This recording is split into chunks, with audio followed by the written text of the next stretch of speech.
नमस्कार दोस्तों कैसे हैं आप सभी लोग। आशा करता हूँ बहुत अच्छे होंगे। तो आज हम बात करने जा रहे हैं दुनिया भर में फुटवियर की सबसे पसंदीदा कंपनी नाइकी की। तो दोस्तों चलिए बिना लेट किए हुए आपको बताते हैं नाइकी के बारे में। दोस्तों आज हम जानेंगे दुनिया भर में फुटवियर की सबसे पसंदीदा ब्रांड में से एक नाइकी की, जो अमेरिका की एक मल्टीनेशनल कंपनी है और एथलीट शूज बनाने वाली और दुनिया की सबसे बड़ी कंपनी है। इसके अलावा यह स्पोर्ट्स के ही कुछ और भी सामान बनाती है, जैसे T shirt, jacket, gloves, hand और ग्लासेज जैसी बहुत सारी चीज़ें। यही वजह है कि नाइकी स्पोर्ट्स बिजनेस का मोस्ट वेलेबल ब्रांड है।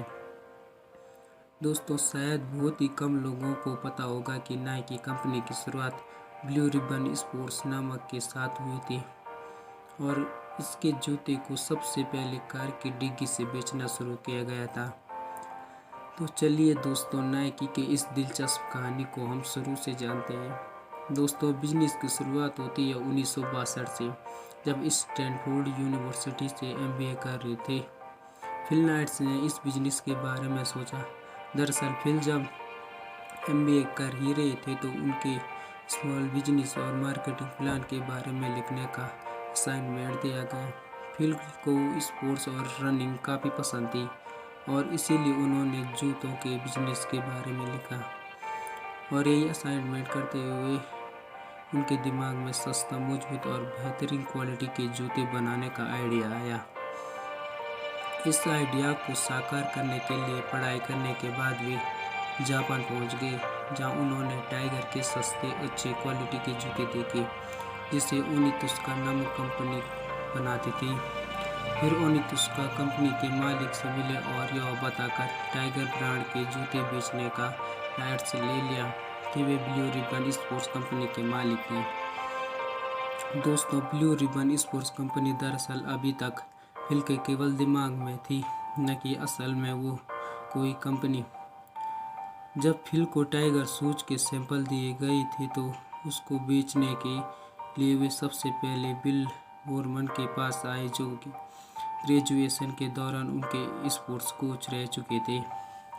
बिल बोरमन ने उस सैंपल जूते को बहुत पसंद किया और साथ ही फिल का बिजनेस मॉडल भी उन्हें लुभा गया और वे भी फिल नाइट्स के बिजनेस पार्टनर बन गए। आगे चलकर फिल और बोरमन ने मिलकर $1000 की कैपिटल से 25 जनवरी 1964 को ब्लू रिबन स्पोर्ट्स नाम की एक फुटवियर कंपनी बनाई और फिर सबसे पहले उन्होंने जापान की जूते बनाने वाली कंपनी ओनित्सुका के टाइगर ब्रांड्स के 300 जूते जोड़े मंगवाए, जिसे उन्होंने स्कूल के बाहर एक कार की डिग्गी से बेचना शुरू किया।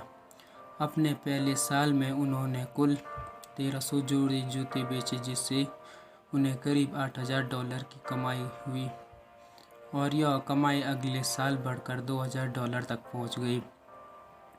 और फिर 2 साल तक कार की डिग्गी को काउंटर की तरह प्रयोग करने के बाद 1966 में BRS यानी ब्लू रिबन स्पोर्ट्स ने अपना पहला स्टोर कैलिफोर्निया में खोला। अगले ही साल जूतों की हाई डिमांड के चलते उन्होंने डिस्ट्रीब्यूशन के काम को और बढ़ाया और मैसाचुसेट्स में अपना पहला और स्टोर खोला।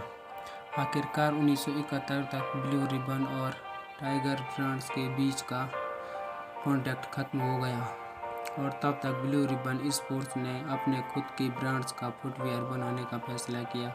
30 मई 1971 को कंपनी का नाम आधिकारिक तौर पर ब्लू रिबन स्पोर्ट्स से बदलकर नाइकी कर दिया गया, जो कि यूनान की एक देवी के नाम के ऊपर रखा गया है और इसके लोगो को कैरोलिन नाम एक ग्राफिया डिजाइनर ने डिजाइन किया था और यह ट्रिक मार्क लोगो जल्द ही नाइकी की पहचान बन गए थे।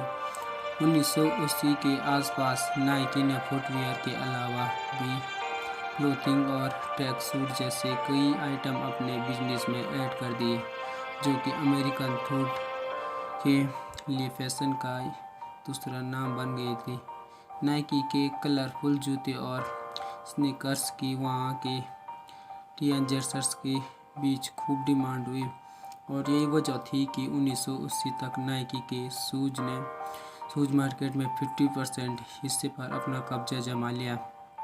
आगे चलकर 1984 में famous basketball player Michael Jordan को इसकी प्रमोशन के लिए साइन किया गया और फिर आगे भी Tiger Woods, Roger Federer, Rafael Nadal, Serena Williams और रोनाल्डो जैसे बहुत से प्रसिद्ध प्लेयर्स इस ब्रांड के पहचान बने। इसके अलावा नाइकी 2005 से भारतीय cricket team official kit sponsor भी है और 2015 तक इस कंपनी का रेवेन्यू बढ़कर $30 बिलियन तक पहुंच चुका था और फिल नाइट्स दुनिया भर में सबसे धनी लोगों की लिस्ट में 15वें नंबर पर है। दोस्तों, अंत में बस मैं यही कहना चाहूँगा, अगर बदलाव लाना है तो आपको भी एक छोटे से कदम से शुरुआत करना होगा और एक बार अगर आपने पॉजिटिव माइंड के साथ कोई भी काम शुरू कर दिया तो सफलता आपकी कदम चूमेगी।